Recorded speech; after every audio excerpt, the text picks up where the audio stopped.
Ya comenzamos, ¿no? ¿Me escucha? ¿Aló? Sí, doctora, ahora sí, me confirma si hay en Ya. pantalla. Buenas noches, alumnos. Le habla la doctora Luz Elena Chacha Cerquín del Hospital Nacional Hipólito Unanue. En esta oportunidad vamos a hablar sobre el síndrome de ovario poliquístico. Comenzamos, ¿verdad? ¿Todo bien? Sí, doctora, ¿Aló? está bien. Ya. Eh, ya. Eh, Vamos a comenzar primeramente con los objetivos, definición, epidemiología, fisiopatología, diagnóstico, criterios, tratamiento, conclusiones, bibliografía. Seguimos, seguimos. Eh, el objetivo de este tema es revisar la fisiopatología del síndrome de ovario poliquístico, aplicar los criterios diagnósticos actuales, analizar el manejo clínico y metabólico y revisar el tratamiento. ¿Qué sigue? Definición. El síndrome de ovario poliquístico es un trastorno endocrino metabólico que se caracteriza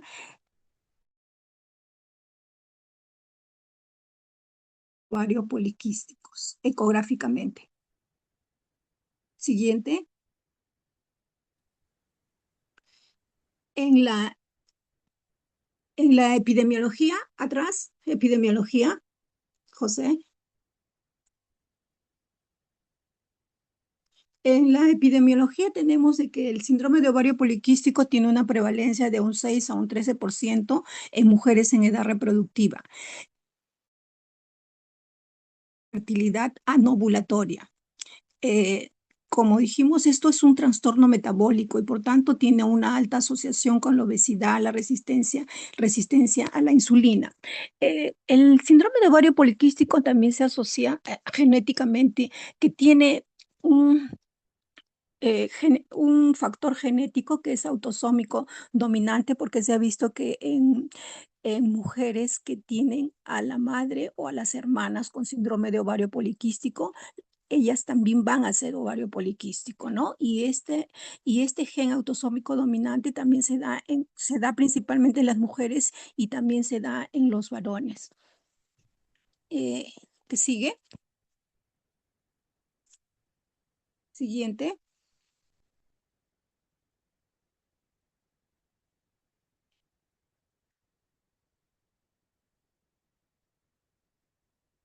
Ya, en la fisiopatología tenemos que es una enfermedad, no es una enfermedad, ¿no? Es un síndrome, ¿no? Que es multifactorial. Tenemos en el aspecto fisiopatológico, ¿por qué se produce el síndrome de ovario poliquístico? Tenemos principalmente aquí en la parte una disfunción neuroendocrina. Sabemos que en el hipotálamo se encuentra el gen RH, ¿no? Cuando decimos disfunción neuroendocrina, nos referimos al eje hipotálamo hipofisiario, a los cambios que se van a producir en este nivel. Eh, Decimos de que a nivel del hipotálamo hay unas alteraciones de los pulsos del GNRH que van, para que hagan su función, estos pulsos se han producido una alteración, un aumento de la frecuencia de las pulsaciones que se hacen más rápidas, y al hacerse más rápidas van a favorecer la síntesis de la subunidad beta del LH en relación al FSH. Sabemos de que en la hipófisis es la que secreta el FSH y el LH. Al producirse esta alteración de los pulsos, la frecuencia que se hace más rápida, va a predominar la secreción del LH sobre el FSH, ¿no? Entonces, el aumento del LH va a estimular esta persistencia de estas células a nivel de la teca.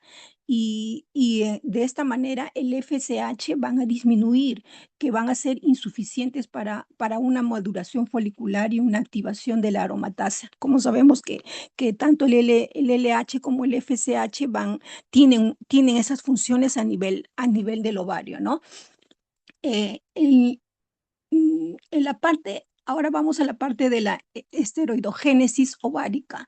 A nivel del ovario, se está produciendo un hiperandrogenismo, es decir, que hay una respuesta exagerada.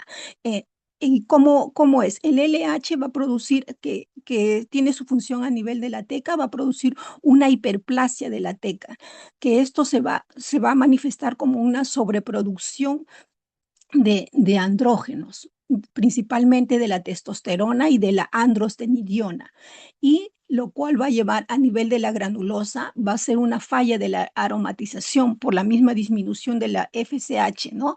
De la FSH en las células de la granulosa, que no van a convertir eficazmente los andrógenos a los estrógenos, porque esa es la principal función, ¿no? De estas hormonas, que van a hacer que produzcan los andrógenos, y a nivel de la granulosa va a ser de que estos andrógenos se conviertan en estrógenos, ¿no? Entonces se va a hacer, como consecuencia, va a haber una detención folicular. En el ovario, los andrógenos van a producir, esta sobrecantidad de andrógenos van a producir una atresia de los folículos en las etapas tempranas, en las preantrales, en las antrales, ¿no? Y que se van a manifestar con folículos pequeños de 2 a 9 milímetros, que eso lo vamos a ver ecográficamente, que se va a manifestar como un collar de perlas en la ecografía, ¿verdad? Ahora, el siguiente dice el rol de la insulina y el metabolismo. El rol de la insulina, la resistencia a la insulina con una hiperinsulinemia compensatoria es crítico, e inclusive en las pacientes con un IMS normal, ¿no?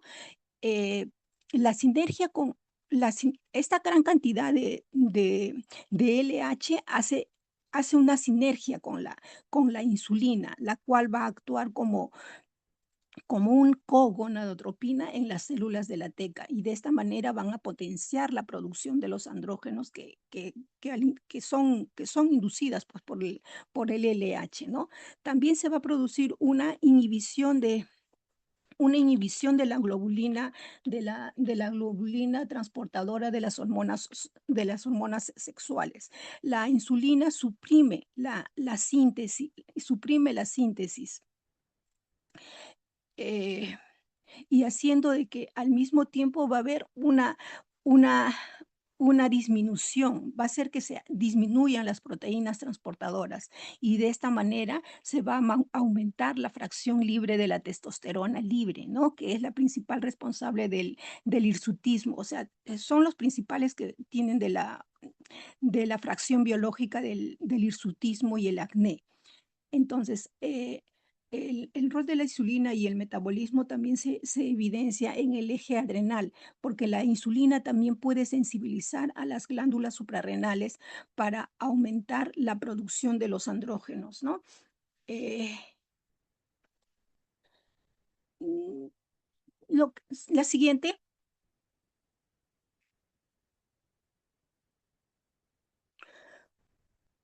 En el síndrome de ovario poliquístico debemos tener bien presente el criterio de Rotterdam, ¿no? El criterio de Rotterdam ha ido evolucionando primeramente, ¿no? Porque primero, en el 2000, en el 99 eran solamente dos criterios, no consideraban el criterio ecográfico, ¿no?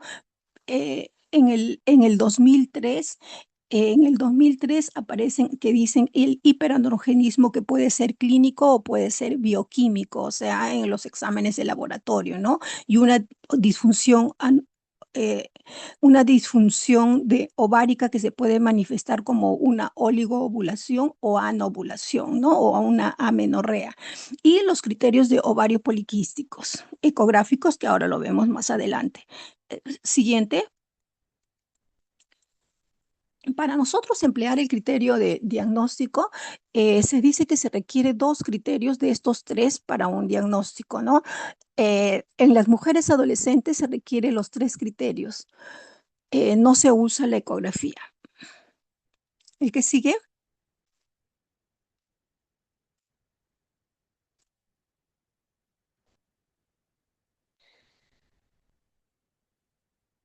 Eh, En el hiperandrogenismo, como dijimos, puede ser clínico o bioquímico, ¿no? En el hirsutismo, el aumento el hiperandrogenismo es importante porque define el tipo de distribución de los vellos en los folículos pilosos, porque la testosterona que es biotransformada en dehidrotestosterona por medio de la enzima de la 5-reductasa, tanto la testosterona como la dehidrotestosterona convierten el vello corto y suave en vello terminal grueso.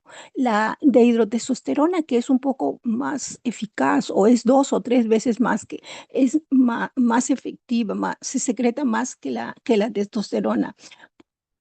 O sea, esta biotransformación es irreversible y solo el vello que está ubicado en las partes sensibles a los andrógenos se transforman en vellos terminales, más frecuentemente en, en, en los labios. Ahí en la parte del sistema se utiliza, aunque no se utiliza mucho, ¿no? Pero nos sirve de guía este sistema de Ferryman-Walway, nos sirve de guía. Si vemos, hay nueve características donde podemos, cuáles son estas áreas más sensibles de los andrógenos para encontrar los vellos terminales, que es que son los labios superiores, el mentón en la parte 2, la parte en el pecho, en el pecho, en el abdomen, en la línea alba, en el pubis, en la espalda, en la parte superior, inferior, en los brazos y en los muslos. Todo esto tiene una acentuación, ¿no? Se dice que del 1 hasta el 7 se puede considerar normal, ¿no? Y del 7 hasta el 15 puede ser leve y más es severo, ¿no? Pero más nosotros lo utilizamos como una clínica y como una respuesta a una evaluación después del tratamiento, ¿no? Pero esto es como un índice. Después tenemos el acné. Generalmente en las adolescentes se dice de que más de un 50% de las adolescentes que tienen síndrome de ovario poliquístico cursan con acné, que se va a dar principalmente por el bloqueo de los orificios foliculares, por una hiperkeratosis de sobreproducción del sebo y proliferación comensal. Así como vimos que la testosterona se convierte en dehidrotestosterona, que es más activa eh, en las mujeres con un hiperandrogenismo, aumenta la producción del sebo, que luego van a generar una inflamación y una formación de comedones. Es por eso que en el tratamiento consiste en una disminución de esta inflamación, disminución de la producción de la queratina, disminución de la colonización de las bacterias de los acnés y disminución de los andrógenos y de esta manera también del sebo, ¿no? El siguiente,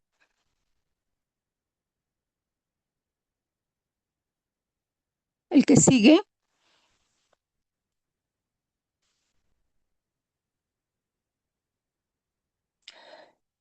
eh, en, En lo que es la disfunción ovulatoria, tenemos que se presenta como una oligomenorrea, o sea, un ciclo menstrual con un periodo de más de 35 días, más de 35 días, una menorrea, ausencia de menstruación por lo menos de 90 días o de tres meses, o en general al año, un ciclo, con solamente 8 ciclos menstruales. ¿Qué sigue?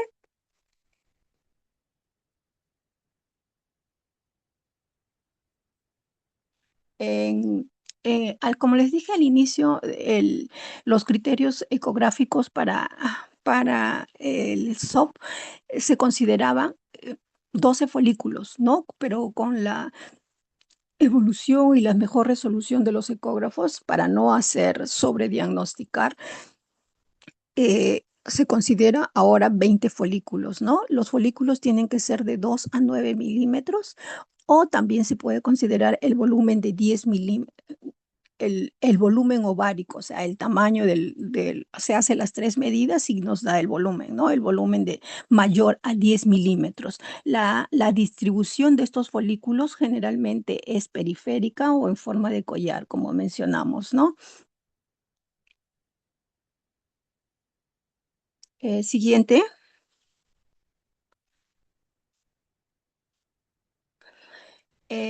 Cuando hablamos de síndromes de ovario poliquístico, tenemos cuatro fenotipos. El que tiene la clínica más fluida es aquel que presenta los tres caracteres de Rotterdam, ¿no? El hiperandrogenismo, la anovulación y el ovario poliquístico ecográficamente, ¿no? Después tenemos el fenotipo B, que se caracteriza solamente por hiperandrogenismo, anovulación y no de ovario poliquístico. Y criterios ecográficos de ovario poliquístico. El C, que por hiperandrogenismo y ovario poliquístico nada más. Y el D, que se caracteriza por anovulación y eh, ovario poliquístico. Aquí es importante tener presente la diferencia entre un ovario poliquístico y un síndrome de ovario poliquístico. Nosotros debemos tener presente decir qué es. El ovario poliquístico es un hallazgo ecográfico. En cambio, el síndrome de ovario poliquístico es una enfermedad endocrino-metabólica. ¿Y cómo se manifiestan clínicamente? El ovario poliquístico, no, como vemos en estos fenotipos, no necesariamente tiene síntomas, ¿no? Y el SOP sí hay síntomas. Las menstruaciones generalmente con el ovario poliquístico, que es un diagnóstico ecográfico, las menstruaciones son normales y en el SOP hay una oligomenorrea o una menorrea. Los andrógenos también pueden ser normales y en el SOP están elevados. Y la fertilidad normal y en el SOP puede haber infertilidad. Y el ovario poliquístico, su principal característica es que es solo por ecografía. En cambio, en el síndrome de ovario poliquístico tenemos que tener en cuenta los criterios de Rotterdam. ¿Qué sigue?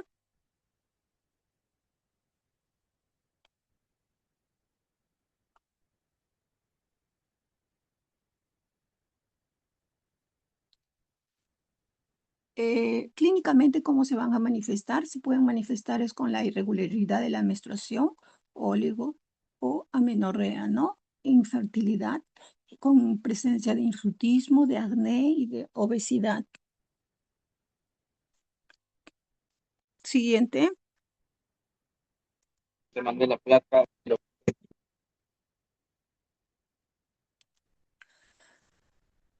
Las manifestaciones clínicas, ¿dónde estamos? Sí, las manifestaciones clínicas, hay una resistencia a la insulina, una dislipidemia, una diabetes tipo 2 y un síndrome de ovario poliquístico. La que sigue.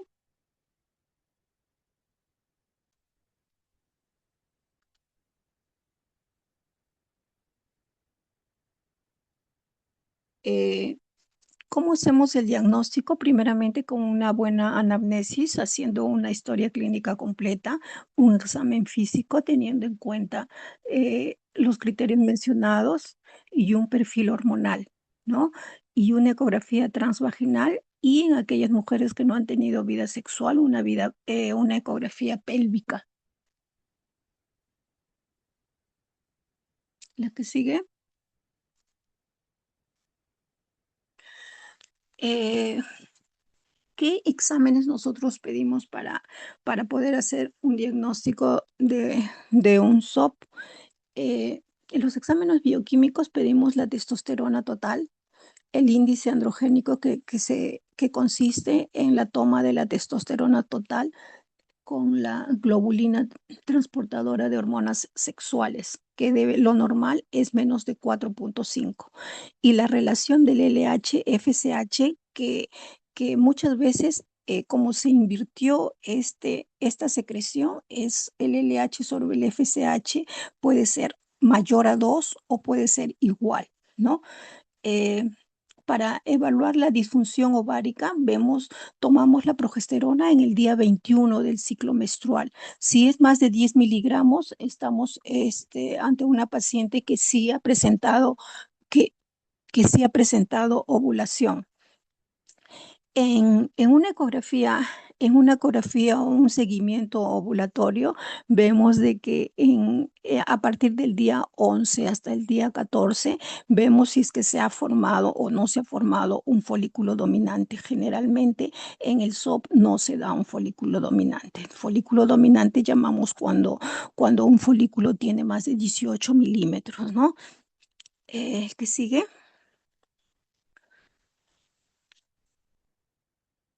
El, el índice eh, es, en general, hacemos una evaluación del índice de masa corporal.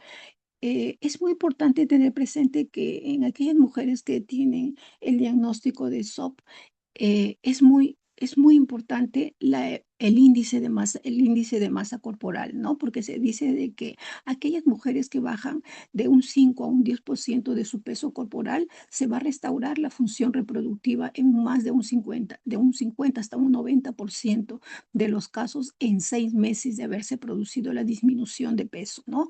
Es por eso que inducimos a una dieta, a ejercicios. También vemos la evaluación de la relación de la cintura-cadera, que debe de ser 0,8 en aquellas mujeres que son propensas o, o son diabéticas. Se evalúa con su curva de tolerancia a la glucosa, ¿no? Eh, en el perfil lipídico en estas pacientes se caracteriza principalmente porque hay una, hay una dislipidemia, ¿no? Y en esta dislipidemia se caracteriza porque tiene un aumento de las lipoproteínas de baja densidad y un aumento de los triglicéridos. Y de forma independiente la concentración total también del colesterol. Estos cambios van a aumentar el riesgo de cardiopatías en las mujeres con síndrome de ovario poliquístico. Y se dice que la prevalencia de las dislipidemias en estas pacientes supera más de un 70%, ¿no? Eh, y acompañan a otras patologías. Las pacientes que tienen una dislipidemia hacen las cardiopatías y por tanto también presión arterial, hipertensión arterial. Siguiente.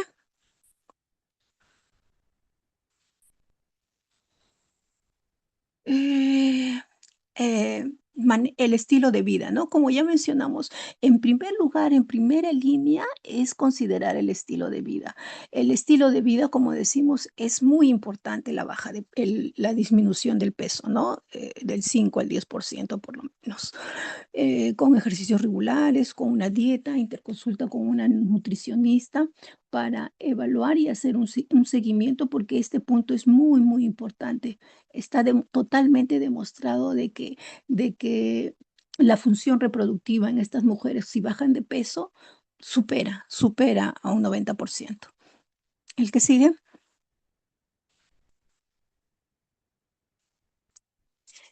Eh, ¿Con qué patologías nosotros vamos a hacer el diagnóstico diferencial?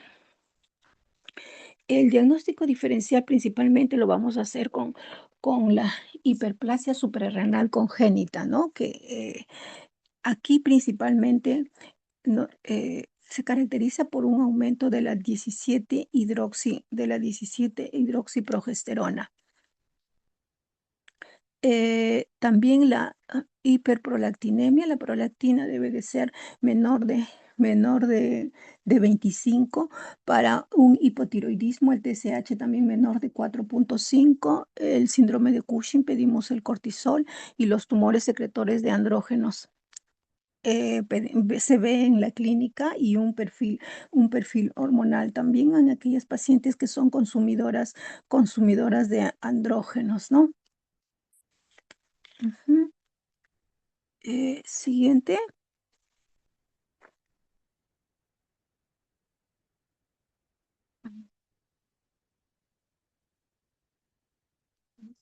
tratamiento. Para el tratamiento tenemos que tener presente dos casos, ¿no? Principalmente en aquellas mujeres que quieren gestar y en aquellas mujeres que no quieren gestar, ¿no? Eh, Vamos a ir con las pacientes que no desean gestación. En las pacientes que no desean gestación, eh, vamos a dar tratamiento con los anticonceptivos orales por un tiempo de 6 meses. Se va a usar los anticonceptivos antiandrogénicos del grupo de la ciproterona, clormadinona y la drosperinona, ¿no? Eh, en aquellos pacientes que tienen una clínica fluida con hirsutismo, con acné, en esas mujeres se utiliza de primera línea la ciproterona, ¿no? La ciproterona de 35 microgramos, que es el 35 microgramos de etinilestradiol y la ciproterona.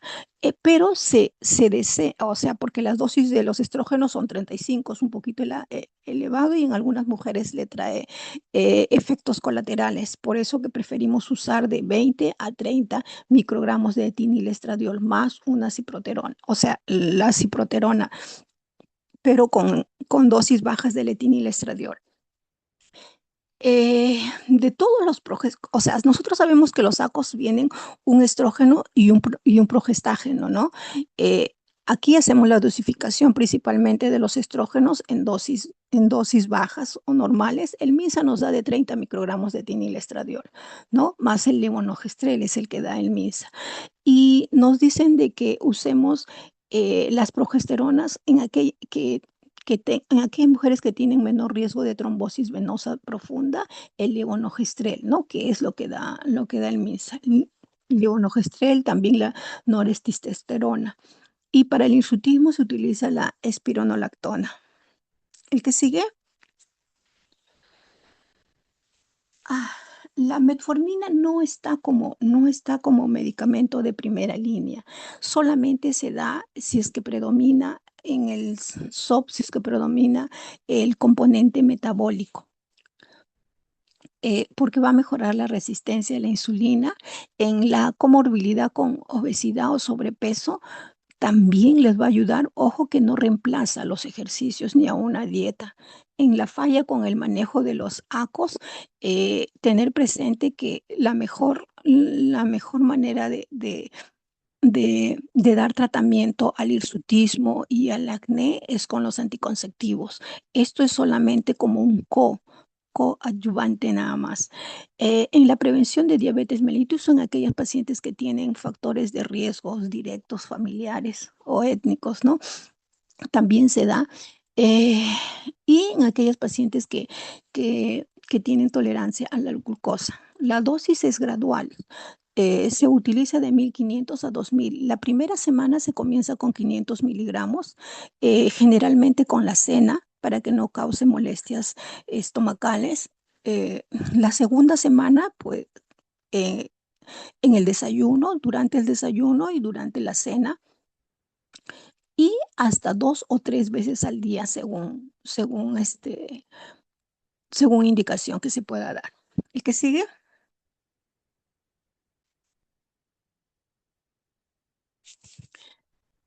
Como dijimos, en el tratamiento consiste en aquellas mujeres que desean tener hijos y en aquellas mujeres que no desean tener hijos. Las que no desean tener hijos con anticonceptivos y con metformina, ¿verdad?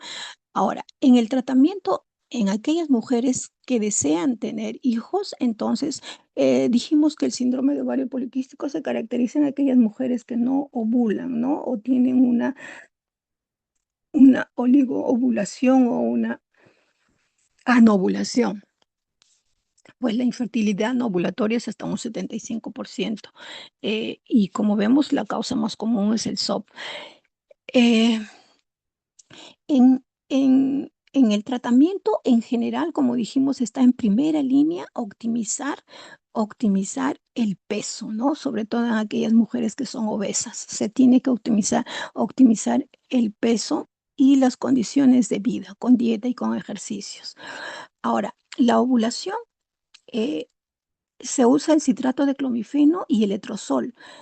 El letrozol tiene más ventajas porque va a inducir, toda inducción preferimos siempre una monoovulación, o sea que predomine solamente un folículo, ¿no? Para que no se den gestaciones múltiples. Por eso el letrozol tiene prioridad porque induce a una monoovulación. La vida media de este medicamento es de 45 horas, se asocia más a gestaciones con nacidos vivos y produce menos embarazos múltiples en relación con el citrato de clomifeno, ¿no? Y tiene una ausencia de antiestrogénica en el endometrio y en el cuello uterino. El que sigue.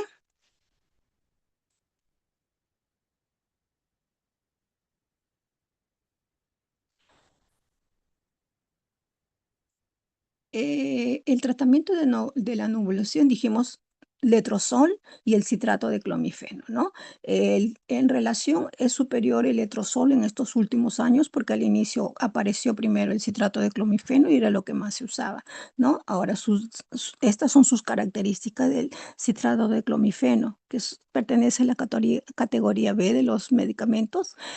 Tiene una vida media de 5 a 21 días, se acumula en la grasa corporal, se inicia, y el letrozol también se inicia en el día 2 al 5 y el día 11 y 14, haciendo un seguimiento ovulatorio para ver los folículos y el folículo dominante cuando tiene más de 18 tomamos la progesterona. Eh, Otros tratamientos de la inducción de la ovulación es la gonadotropina menopáusica humana con el FSH, ¿no? Es, es también el drilling. En el drilling es un tratamiento laparoscópico en el cual consiste en hacer tener siempre presente que en el drilling tenemos que tener, eh, mientras menos daño le hagamos al ovario, hay menos posibilidades de que haga un síndrome adherencial, ¿no? Eh, Se deben de hacer 4 punciones, 4 segundos y con 4 milímetros de profundidad, ¿no? Para no hacer una destrucción ovárica. Eh, También la fertilización in vitro es otra opción. Eh, ¿Qué sigue?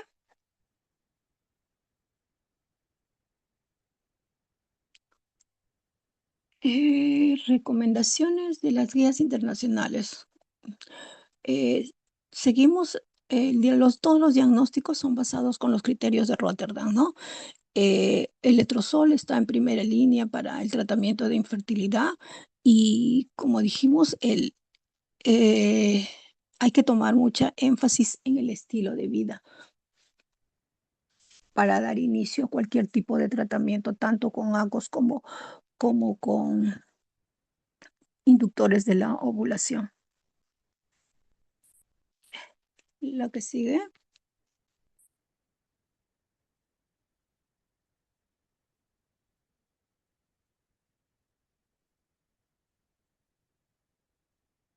mm, El síndrome de ovario poliquístico es una enfermedad compleja que impacta en la salud reproductiva, metabólica, psicológica y en la calidad de vida de la mujer, ¿no?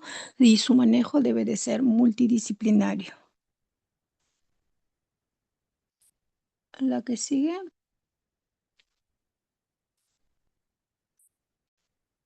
Preguntas de discusión, dice, ¿cuál es el criterio?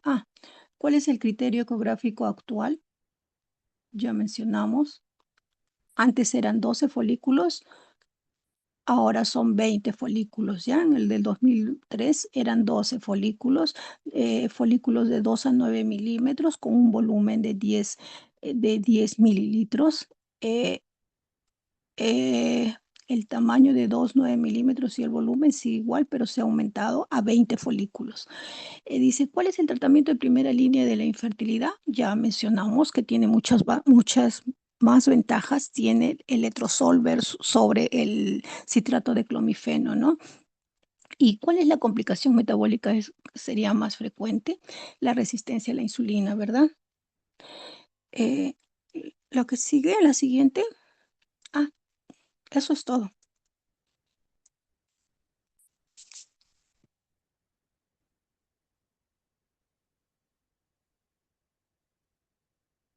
Eso es todo, chicos. ¿Alguna pregunta?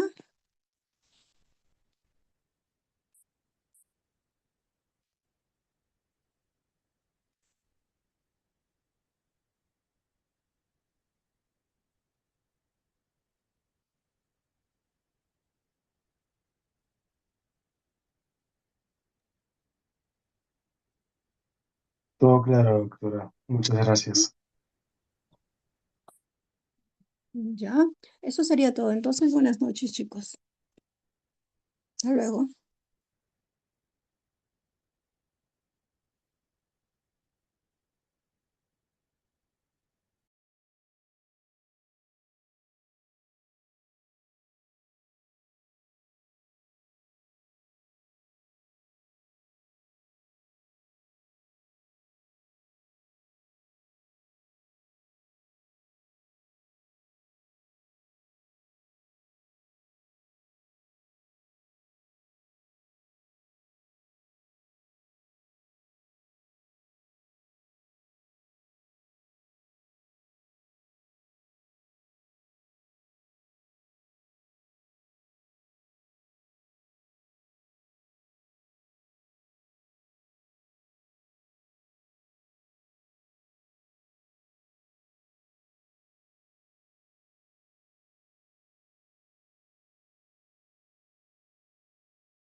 No se preocupe, doctor. Ya le pasé la voz al doctor Johanny.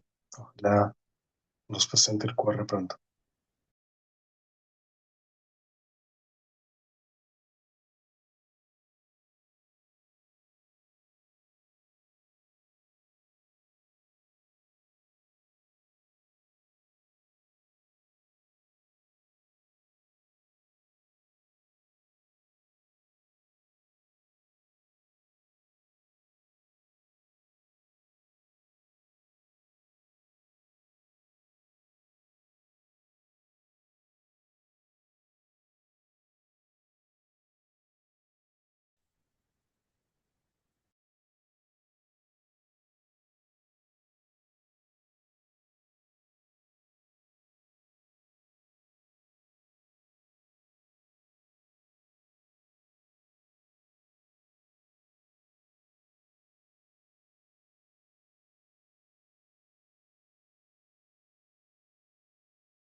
Doctor, buenas noches. Una consulta. ¿Solo habrá un QR?